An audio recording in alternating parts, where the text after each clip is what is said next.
Assalamu alaikum wa rahmatullahi wa barakatuh.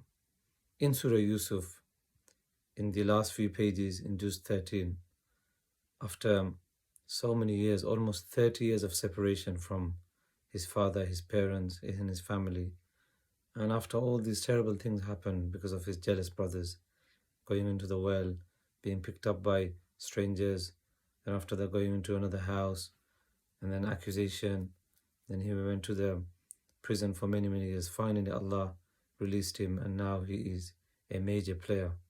He is in charge of, distribution of basics of life when people just suffered drought, etc. And now, when he finally meets his brothers, now today he is a person of power, he has authority, and of course Allah has made him a prophet as well. He could have taken real revenge, but you know what he said to his brothers? Even before he forgave them, he said, إِنَّهُ مَن يَتَّقِي وَيَصْبِرْ فَإِنَّ اللَّهَ لَا يُضِيعُ أَجْرَ الْمُحْسِنِينَ. Indeed, that person who fears Allah, number one. Number two, he is patient.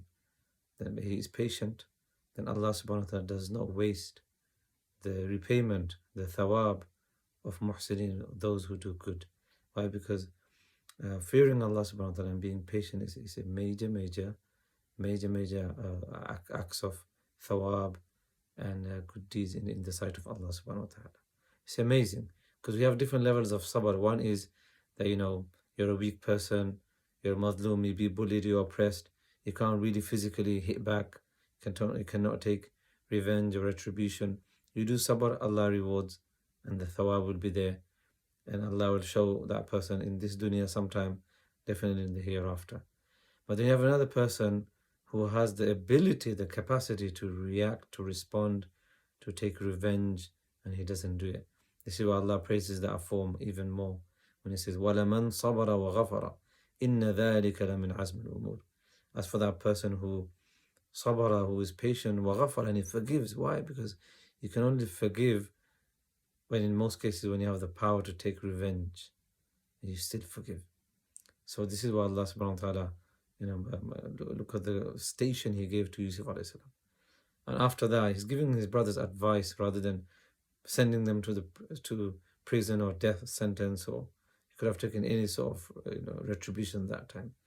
And then He says the famous line which our Prophet ﷺ said when he conquered Makkah, لا تثريب عليكم اليوم, that today there will be no retribution, no revenge on you all.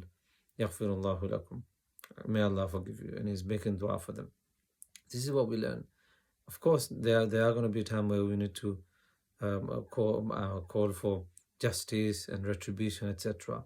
But in normal cases, in general cases, our act of forgiving and mercy should outweigh our demand for eye for an eye, the exact retribution and justice, etc. I'm talking about normal cases. We should be forgiving, especially when it comes to family matters. Yusuf alayhi forgave all his brothers after such zulm. Likewise, his father. His father, he lost his eyesight, crying out for his sons. Even then, he told them, I will seek your forgiveness from my Lord. And then this is how the story ended. So we learn so many things. Taqwa, sabr. Then Allah will not waste our taqwa and sabr. Allah will show us, definitely in the hereafter, but even in this dunya as well. Allah give us tawfiq. Assalamu alaikum wa rahmatullah.